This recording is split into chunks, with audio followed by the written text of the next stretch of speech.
Welcome back to TechKidFX for another price prediction update, and in this video I'll be giving you a price prediction update on Polygon Matic, whose current price stands at the $0.8896 mark, and here on TradingView the market is down by 5.21%. And in this video I want to give you the key scenarios that I expect to play out basing my analysis on the Elliot wave structures, the Fibonacci's, the key areas of support and resistances, and also draw out any key chart pattern that you have information on this chart. And I'll kickstart the video by giving a brief of what has been happening on this chart. Polygon Matic from the all-time high had been seeing these lower prices in this massive ABC corrective movement, which has now taken us back to around the $0.32 mark, and having done so I believe it has done the minimum that we expected it to do in its ABC corrective movement, and very soon we are going to see a very nice bounce to the upper side, obeying this Elliot wave structure, having our wave 5 taking us back to an all-time high in the next bull market. And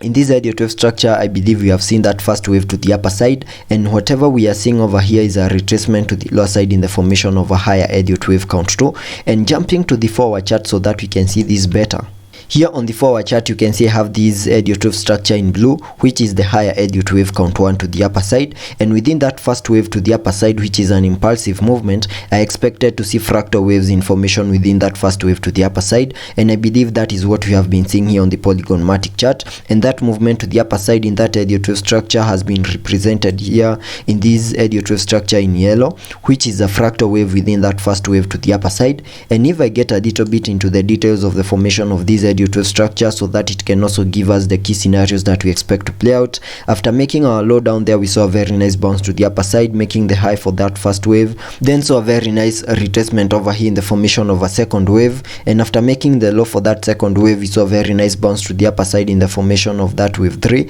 making its peak at around the $1.04 mark, then saw a very nice retracement over here in the formation of a wave 4, which I expected to retrace between the fib level 0.382 and the fib level 0.618 as a maximum, which is within this red target area, which perfectly lies between the $0.81 mark and the $0.66 mark. And you can see we retraced into that target area, making our low at around the $0.69 mark. And after making our low for that fourth wave, I expected a very nice impulsive movement to the upper side in the formation of that wave 5 to the upper side, which was to complete that higher Elliot wave count 1 to the upper side. And using the trend based Fibonacci to see whether that first wave to the upper side has done the minimum that we expected it to do, I can connect the trend based Fibonacci from the low of that first wave to the high of the first wave,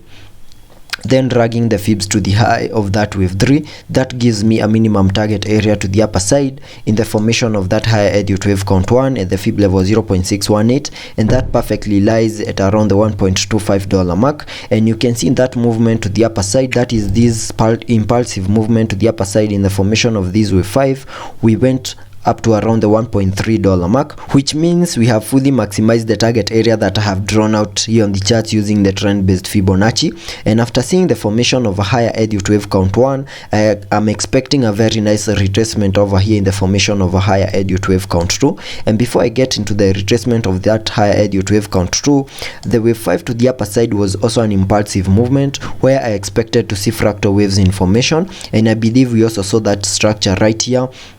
having a wave 5 of that subwave completing that higher Elliot wave count 5 and also a higher Elliot wave count 1 to the upper side. And before we started seeing a retracement over here, we also saw the formation of a chart pattern which has been playing out here on the Polygon Matic chart. And if I draw it out, that chart pattern is a double top, and this is a chart pattern that normally breaks to the lower side, and we can have that as the first top of that double top. And then we have seen the formation of the neckline, then seen the formation of the second top, and then we have seen a breakout to the lower side. And I expected to see a breakout out of this chart pattern to the lower side, having the target area of the breakout as the height between the tops and the neckline. So using a trend line we can get that height, then place it down here below the neckline to give us a minimum target area back to around the $0.96 mark. And you can see we have seen the breakout to the lower side and fully maximize the target area of that breakout to the lower side. And zooming out, I can also sketch out a minimum target area to the lower side in the formation of this higher Elliot wave count 2 using the Fibonacci's, because the retracement of the first wave, because the second wave is a retracement of the first wave, I can use the Fibonacci's, connecting them from the low of that first wave to the high of the wave 1.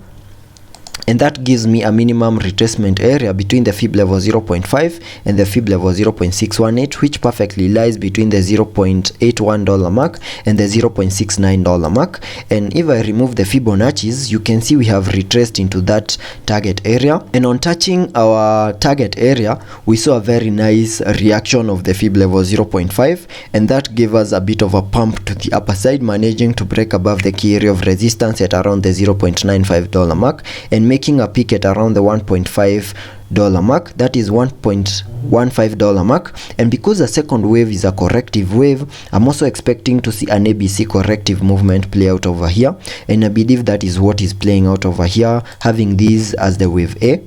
Then we have seen the high of that wave B. Then I'm expecting lower prices in the formation of that wave C to fully maximize this target area that I have over here by retracing back to around the $0.69 mark. And once that plays out, then we can expect a very nice impulsive movement to the upper side in the formation of that higher Elliot wave count 3. I also have another chart pattern that is in formation right here, and if I jump to the 1 hour chart so that we can see that better, here on the 1 hour chart we can draw out a channel that Polygon Matic has been trading within, and we can have these as the upper side of that channel.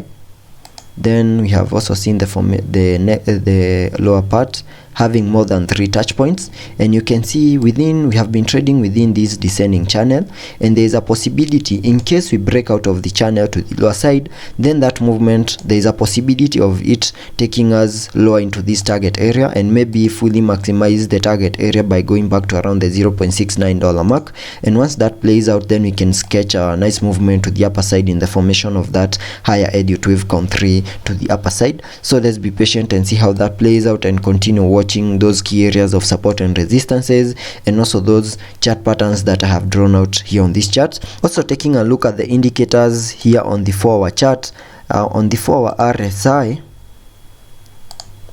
we are trading at around the 37 mark, meaning we have massive room for us to support any movements to the upper side in case we see a breakout to the upper side, and we also support any movements to the lower side to fully maximize our red target area in the formation of that higher Elliot wave count 2 before we get into the oversold region. Also taking a look at the MACD, here on the MACD we have printed a bearish cross, and that means lower prices are coming our way. So let's be patient and see how that plays out, and I'll keep you updated.